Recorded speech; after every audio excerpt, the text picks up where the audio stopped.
तो dear students, हमारा जो तीसरा पार्ट है एक्सरसाइज नंबर 9 का, ये है find the fraction of the numbers. Find the fraction of the numbers. ये क्वेश्चन नंबर ए और क्वेश्चन नंबर बी दोनों को मिलाकर आप यूँ समझ लें कि ये सवाल बनते हैं, मतलब दोनों का फार्मूला इसी में यूज़ होगा, कोई बड़ी बात नहीं है, इसमें सेम फार्मूला यूज़ हुआ है। तो देखें, हमारे पास क्वेश्चन आता है 1/2 मल्टीप्लाई बाय 4। ठीक हो गया। तो यहाँ पर आप इसको काट भी लें, यानी सेम टेबल से काटें तो भी ठीक है, अगर नहीं काटते तो भी ठीक है। मसलन हम अभी यहाँ नहीं काटते तो क्या होता है, ऊपर के नंबर ऊपर से मल्टीप्लाई करते हैं। 1/4 इज़ द 4/2, वैसे नीचे आ गया। ठीक, तो यहाँ पर देखें, ये ऊपर 4 है नीचे 2 है, तो इम्प्रॉपर फ्रैक्शन आ गया। तो इम्प्रॉपर में हम क्या करते हैं, इसको डिवाइड करते हैं। तो डिवाइड से पहले हमने ये देखना होता है कि ये किसी सेम टेबल पे तो नहीं आ रहे। तो देखिए, ये दोनों सेम टेबल पे आ रहे हैं, 2 के टेबल पे। तो 2 1 इज़ द 2, 2 2 इज़ द 4। तो बच्चों, मैंने कहा था यहाँ पे फ्रैक्शन के नीचे अगर 1 आ जाए तो उसको नहीं लिखा जाता। तो यहाँ पर सिर्फ क्या बच गया, 2। तो ये आपका आंसर है। ठीक हो गया। अब एक और सवाल हल करते हैं, जैसे 7/8 मल्टीप्लाई बाय 24। ठीक हो गया। अब देखें बच्चों, यहाँ पर 7 और 24 को अगर हम मल्टीप्लाई करते हैं तो एक बड़ा सा डिजिट हमें मिल जाता है, जिसको दोबारा इससे काटना थोड़ा सा मुश्किल हो जाता है। तो इसको हम यहीं पर ही क्रॉस में क्या करते हैं, इसको काट लेते हैं। तो क्या होगा, ये किस टेबल पे आ रहे हैं, 2 के टेबल पे आ रहे हैं। 2 4 is the 8, 2 1 is the 2, 2 2 is the 4। तो हमारे पास क्या आता है, 7/4 मल्टीप्लाई बाय 12। तो बच्चे देखें, ये दोबारा एक ही नंबर पे कट रहे हैं, 2 के टेबल पे कट रहे हैं, 3 के टेबल पे तो नहीं कट रहे, क्योंकि 4 3 के टेबल पे नहीं आता। और ये 4 के टेबल पे भी आपस में हो रहे हैं, कट रहे हैं। तो हम 4 के टेबल से काट लेते हैं। 4 1 इज़ 4, 4 3 इज़ 12। तो क्या हुआ, हमारे पास नीचे के नंबर जो हैं वो ख़त्म हो गए, तो सिर्फ ऊपर के नंबर बच गए। तो ऊपर के जो नंबर बच गए उसके दरमियान में मल्टीप्लाई का निशान है, तो हम इसको आपस में मल्टीप्लाई कर देते हैं। तो 7 3 इज़ 21, ये हमारा आंसर है। तो इसी तरह आपने बाकी तमाम सवाल हल करने हैं। तो हमारे पास वर्ड प्रॉब्लम क्वेश्चन नंबर 1, इसको भी तकरीबन इसी तरह ही आपने हल करना है। तो इसको कैसे हल करेंगे, मल्टीप्लिकेशन के मेथड जो हमारे पास इस्तेमाल हुआ है उसी के ज़रिए से हम इसको हल करते हैं। तो हमारे पास सवाल ये है, Salim earns 8640 rupees in a month. Salim के पास कितने रुपए हैं, 8640 रुपीज़।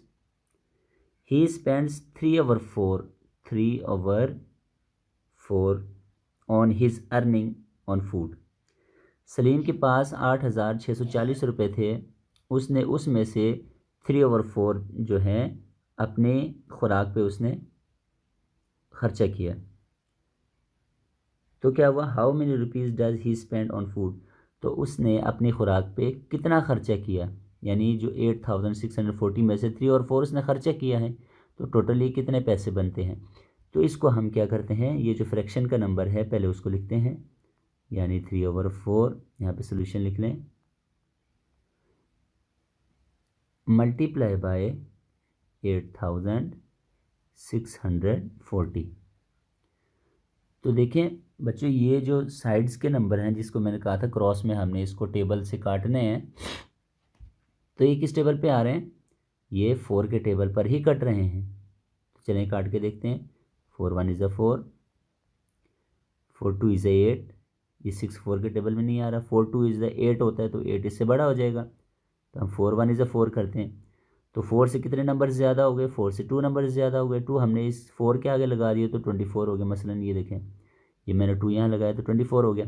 तो 4 की तरह 24 होता है, 4 6 इज़ 24 होता है। तो ये 0 बच गया, तो हम 0 यहीं पर ही लगा देते हैं।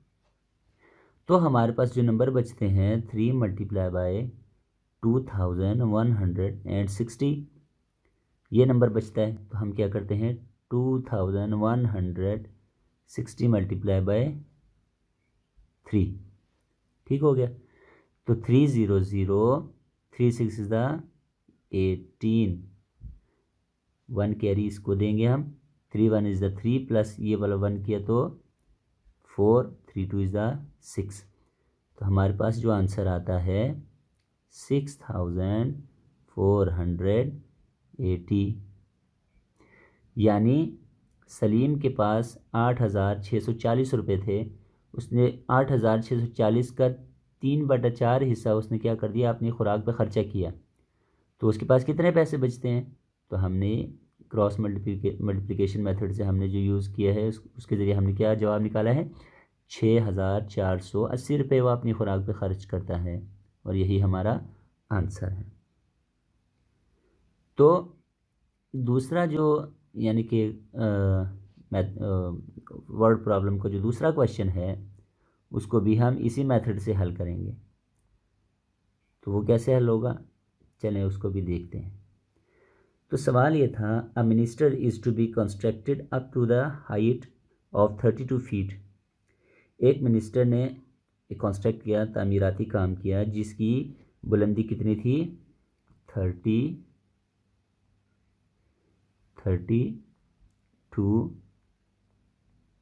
फीट, ठीक हो गया। 6/7 of the minaret has been constructed, उसमें से 6/7 minaret क्या हो गया, कंस्ट्रक्ट हो गया। Find how many feet has been constructed, अब ये बताना है कि कितनी बुलंदी उसकी कंस्ट्रक्ट हो गई है, यानी तामीर हो गई है। तो इसको भी आपने सेम मेथड से इस्तेमाल यूज़ करना है, यूज़ करते हुए हल करना है। सोल्यूशन क्या है इसका, 6/7 मल्टीप्लाई बाय 32। तो देखें क्रॉस मल्टीप्लिकेशन में ये कट रहे हैं या नहीं, यानी सेम टेबल पे आ रहे हैं, यानी 7 के टेबल पे आ रहा है। 7 1 is 7, 7 2 is 14, 7 3 is 21, 7 4 is 28, 7 5 is 35। तो ये 7 के टेबल पर नहीं आ रहा। तो क्या करते हैं, हम ऊपर के नंबर को ऊपर वाले से मल्टीप्लाई करते हैं, यानी हम 32 को 6 से मल्टीप्लाई करेंगे। 6 2 इज़ 12, 1 कैरी दिया, 6 3 इज़ 18 प्लस 1 19। तो हमारे पास आंसर आता है 192/7। तो देखें ये हमारे पास जो आंसर आया है इम्प्रॉपर है, इम्प्रॉपर फॉर्म में है। तो आया ये इम्प्रॉपर फॉर्म जो है, ये पहले आपस में कटते हैं या नहीं इसको देखते हैं।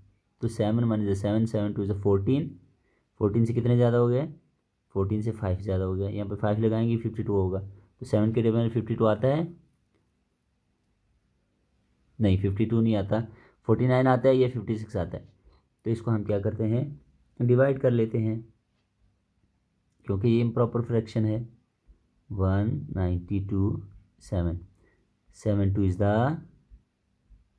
14, 2 हमने वैसे नीचे उतार लिया, 9 में से 4 माइनस की तो 5 आ गया। 7 कितना 52 होता है, 7 7 इज़ 49, ठीक हो गया। अब 8 इज़ करेंगे तो 56 हो जाएगा, वो इससे बढ़ जाएगा। तो बड़े नंबर से छोटा नंबर माइनस नहीं होता है, तो इसलिए हमने छोटा लगा दिया, 7 7 इज़ कर दिया। 9 में से 2 माइनस नहीं होता बच्चों, तो हमने यहाँ 5 से इसको 1 कैरी दिया, तो यहाँ 12 हो गया। 12 में से 9 माइनस करें तो 3 बचता है। 5 में से हमने जब एक कैरी दे दिया तो 4 बच गया। 4 में से 4 माइनस करें 0 होता है, और लेफ्ट साइड पे 0 लिखा नहीं जाता, तो हमारे पास सिर्फ 3 है। तो इसका आंसर क्या होगा, जो नीचे हमारा 7 है उसको हम नीचे ही लिखेंगे। अच्छा, जिस नंबर से हमने मल्टीप्लाई किया है इस नंबर से, इसको हम साइड पे लिखेंगे, और जो हमारे पास रिमाइंडर आया है उसको हम ऊपर लिखेंगे। यानी इतना एरिया उसका क्या हो गया, कॉन्स्ट्रैक्ट हो चुका है। तो बच्चों आप इसकी थोड़ी सी प्रैक्टिस करें, लिखने की कोशिश करें, तो इंशाल्लाह आप लोग इसकी प्रैक्टिस के साथ साथ अच्छी तरह इसको हल भी कर सकेंगे। तो ये था हमारा क्वेश्चन नंबर 2। तो dear students, word problem question number 1 और क्वेश्चन नंबर 2 हमने हल कर लिया। इसी तरह अब हम देखते हैं क्वेश्चन नंबर 3 की तरफ। Salma has a dash of a cake. कितना है? Salma has a 3/4 of a cake, यानी सलमा के पास 3/4 हिस्सा केक है। शी एट, वो खा लेती है कितना? 4/5 ऑफ द केक ही हैड। तो what fraction of the whole cake has been eaten. तो टोटल उसने कितना कितना वो केक खा चुकी है, उसको हमने क्या करना है? फ्रैक्शन में मालूम करना है। तो बच्चों यहाँ सोल्यूशन क्या होगा? 3/4 मल्टीप्लाई बाय 4/5। तो देखिए बच्चों, हम साइड पे पहले हमने कहा था जो सेम टेबल पे आते हैं उसको पहले हम काट लेंगे। तो ये देखें 3 और 5 किसी टेबल में नहीं आते, ये अपने अपने टेबल में आते हैं, लेकिन 4 जो है वो सेम टेबल में आते हैं। तो 4 1 इज़ अ 4, 4 1 इज़ अ 4। तो हमारे पास क्या बचता है? ऊपर के नंबर को ऊपर से मल्टीप्लाई करेंगे, नीचे के नंबर को नीचे से मल्टीप्लाई करेंगे। 3 1 इज़ द 3, 5 1 इज़ द 5। अब यहाँ पर देखें हमारे पास प्रॉपर फ्रैक्शन में जवाब आया है, यानी ऊपर वाला नंबर छोटा और नीचे वाला नंबर बड़ा आया है। तो यही हमारा आंसर होगा कि इतने हिस्से उसने केक के खाए हैं। ये हमारा आंसर है। अब बच्चों वर्ड प्रॉब्लम का जो अगला सवाल है यानी क्वेश्चन नंबर 4, उसमें ये कहा गया है असलम ने ख़रीदा है 3/1/2 लीटर ऑफ मिल्क। इतने लीटर उसने दूध खरीदा है। अच्छा, ही ड्रिंक्स कितना? 3/5। उसने उस दूध में से 3/5 हिस्सा पी लिया है। How many litres of milk does he drunk. तो वो उसने कितना हिस्सा यानी कितना दूध उसने पी लिया है इसमें से। तो अब ये साइड पे एक नंबर आया है, इससे घबराने की कोई ज़रूरत नहीं है। तो पहले हमने ये साइड वाला नंबर ख़त्म करना है। तो जैसे आप लोगों ने पहले भी पढ़ा होगा कि साइड वाले नंबर को ख़त्म कैसे किया जाता है कि 2 को इस 3 से मल्टीप्लाई करना है और ऊपर वाले नंबर को उसमें प्लस कर देना है। तो कैसे करेंगे? 3 2 इज़ 6 करेंगे और 6 पे ये जो 1 प्लस होगा तो 7 आ जाएगा और नीचे के नंबर को हम वैसे ही लिखेंगे। तो 3/5 ये वैसे ही आ जाएगा। तो ये हमारा सवाल सेम टू सेम इसकी तरह हो गया। तो उसके बाद हमने उसी तरीके से हल करना है। देखें 7 और 5 नहीं करते किसी टेबल पे, 3 और 2 भी किसी टेबल पे नहीं करते। ठीक हो गया।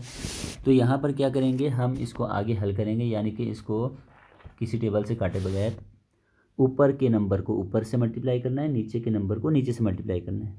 अच्छा, 7 3 इज़ द कितना आता है? 21/5 2 इज़ द 10। देखिए बच्चों, यहाँ पे जो फ्रैक्शन आया है हमारे पास ये इम्प्रॉपर फ्रैक्शन है, यानी ऊपर का नंबर बड़ा नीचे का नंबर छोटा, इसको इम्प्रॉपर कहते हैं। ये जो नंबर था हमारे पास प्रॉपर आया था, इसलिए हमने इसको ऐसे ही छोड़ दिया। लेकिन ये नंबर इम्प्रॉपर है, इसको ऐसे नहीं छोड़ सकते, इसको डिवाइड करना पड़ता है। इम्प्रॉपर हमेशा डिवाइड होता है। 21 को हम करेंगे 10 से। 10 1 इज़ 10, 10 2 इज़ 20, 10 3 इज़ 30।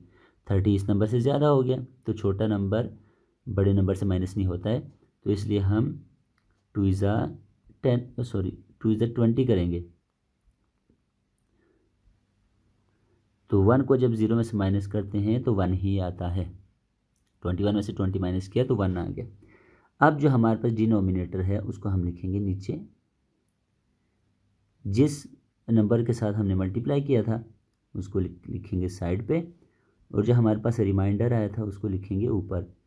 तो इतने फीसद क्या है, इतना दूध उसने पी लिया है। तो यही हमारे इस सवाल का तरीका और तरतीब है। इसी तरह आपने इसको प्रैक्टिस करनी है, वो कोशिश करना है कि यह अच्छी तरह आपको रवानी से आ जाए। तो इंशाल्लाह अगले लेक्चर में फिर मिलेंगे। उतनी देर तक के लिए इजाज़त चाहूँगा। खुदा हाफिज़।